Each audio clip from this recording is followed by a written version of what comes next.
On this second page, we're starting to get into what the lesson is on. It says, in this lesson, we will look at a number of different types of problems we have done throughout the year where we found equations of functions given sets of points. Each of the problems uses a different algebraic method because a different type of function is being found. We're going to look at linear, exponential, quadratic, and cubic problems. Now, if you have a graphing calculator, which we're going to be learning from in school, I'm going to show it actually there and on Desmos. These are the steps for getting equations from tables of data. Up here, I mentioned showing some problems we've done already this year. This one, we're just going to start with a random table of data, and we're just going to show the process for regression. So we're not even looking to see what pattern is in this table. We're just kind of following the directions. So the first one says, find the linear regression equation. Now, regression is a curve of best fit. In this case, it's a straight line of best fit because we were doing linear. So the first thing I want to do, and I'm going to bring up the calculator here and put it next to the lesson. I just have to get this over on the right screen. So let me move this over.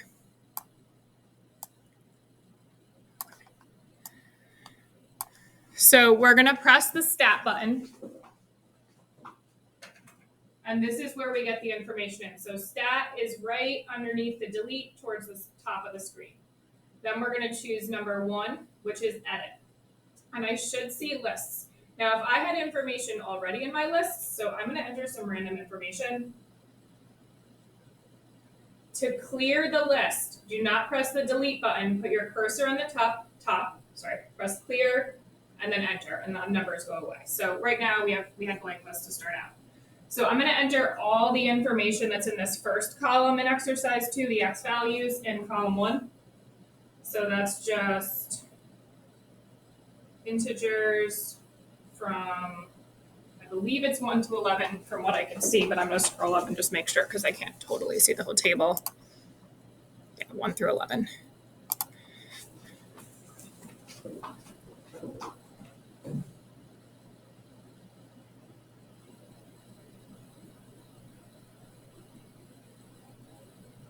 And for list 2, you want to be careful and check and make sure the numbers are correct because there's not as much thinking or awareness when we do regression because the process is pretty tricky. It's not something you would learn in high school. If you were doing it by hand, I would say most people do not know how to do it by hand because it's something that is time consuming and we usually let computers do it for us.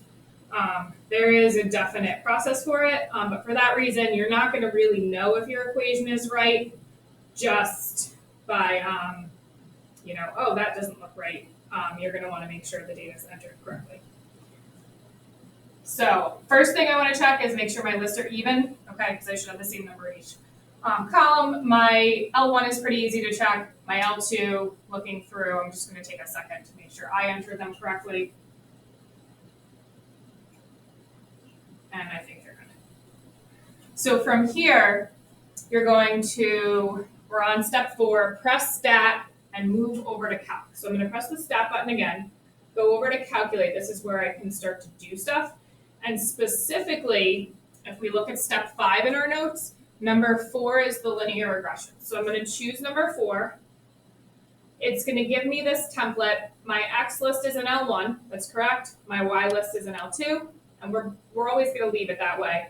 The next 2 we're going to leave blank, and we're going to scroll down to the word calculate and press enter. So here we see the linear regression equation. Instead of having mx plus b, they just use a for the value here. This is a little tricky for me to get everything going on. So this is going to be small.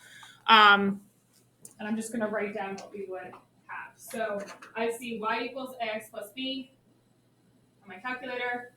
And we're going to plug in the a value to the nearest hundredth, because that's what the directions say, which would be 1.27x plus 8.22. So that did not need to be rounded. So this is the equation we're plugging it into, and we just put the a value in for the a and the b value in for the b. We're going to keep this same table. Usually with regressions, we just have to find one type of regression that's either specified or we have to figure out which one to use. But in this case, we're just going through and practicing the steps. So the next question says, take the same table and find an exponential regression. So I'm going to go to Stat, erase this stuff, go over to the Calc menu. You can memorize where they are, but if you scroll down, I'm looking for the one that says EXP because it's exponential regression. Same information here. And now we see we have a different type of equation, y equals a times b to the x. So I'm going to write this one down. And my a value to the nearest hundredth again is 8.37. My b value is 1.10. So it's a times b. I'm just using parentheses for my multiplication. And then to the x power. Now, the last two types of regressions, which we use less frequently, but I just want you to be aware they're there, are quadratic and cubic. So we're expecting some sort of ax squared plus bx plus c equation, because that's how quadratics are written. And the cubic just has an extra x cubed term. So over to the calculator, same deal, stat, calc, quadratic regression. Quadrag is number 5.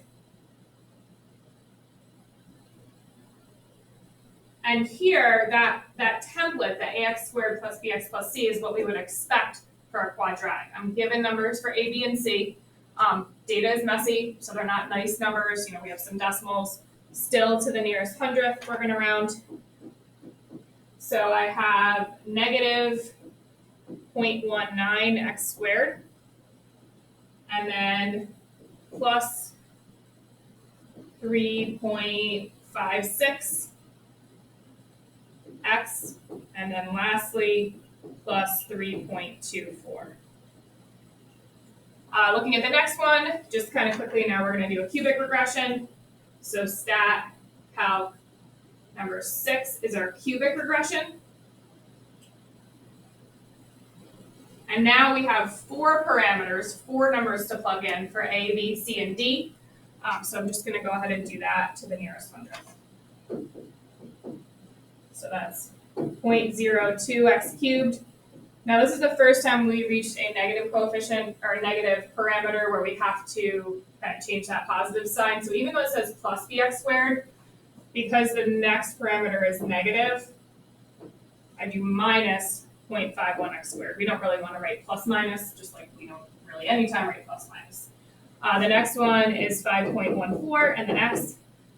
And then lastly, looking in this one, so that's plus 1.34. So it says each of the regression equations in exercise 1 gives the function of best fit, linear, exponential, quadratic, or cubic, depending on what is chosen.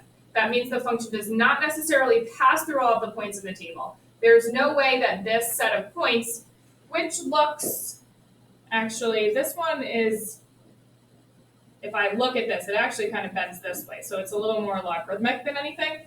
But right now, we were just doing the best fit for each one. In each of the following problems on the next page, we are interested in finding the exact equation of a certain type of function with the given qualities. Now, on this video, I'm going to quickly show you on Delta Math how I would do this. Now, the only difference with Delta Math is that they do not have cubic regression. So I'm going over to Delta Math, moving it over to the screen so you can see it. I'm actually going to go back just to plain old Delta Math so that you can see where this came from. I do not know why I have to log in again, but I am.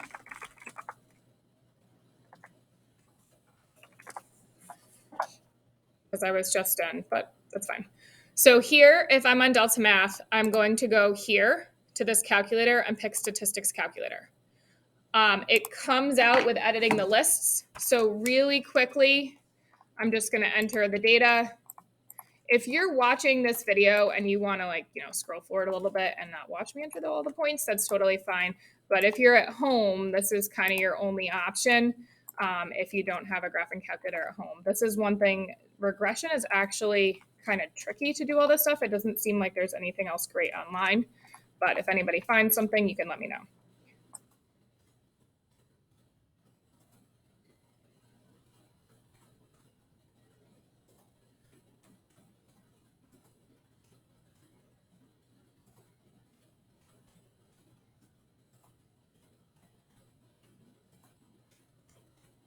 So now that my information is entered, I just pick here, go to the calc menu. There's submenus. So the things you can do, we haven't really talked about one variable stats.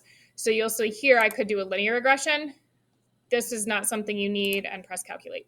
So here, if I look back at my lesson 1.27 and 8.22, that's the same information that I found on my graphing calculator.